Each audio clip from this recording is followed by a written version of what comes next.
Chapter 28 Heaven's Geometry. Arthur paused. Stepping away from the matter materializer, he looked out across the secondary pathway branching off to his right. Through the towering gaps in the fractal redwoods, his newly sharpened vision allowed him to see clearly across a staggering distance. At least 10 miles away, the forest gave way to a gargantuan cliff, its drop so impossibly sheer and steep that he couldn't even fathom where its base might be without walking all the way to the edge to look down. He studied the geometry of that distant horizon, the sloping angles and the subtle curvature of the artificial sky. They perfectly matched the theoretical models of the lunar anomaly he had analyzed on his basement monitors what felt like a lifetime ago. Standing here in this lush, impossible biome, this cathedral of creation, a physical manifestation of a God's own world, he let out a sudden, breathless laugh. Heaven! It was real, and it was a staggering feat of engineering. But as the initial awe settled, his scientific mind immediately began to violently grapple with the spatial mathematics.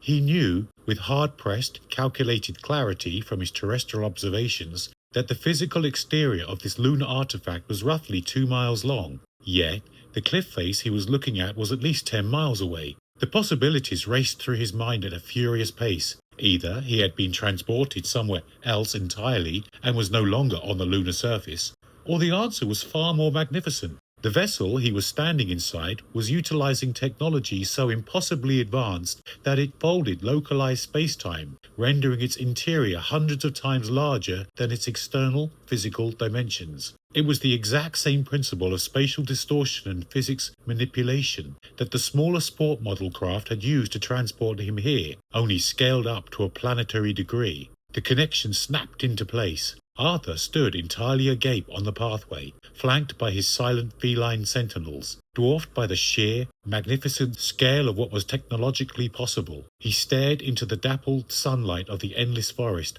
overwhelmed not just by the machinery, but by a profound sudden optimism. This was the pinnacle of biological and engineering potential. This was the ultimate destiny of consciousness, exactly what the human race could achieve if only they were allowed to truly put their minds to it.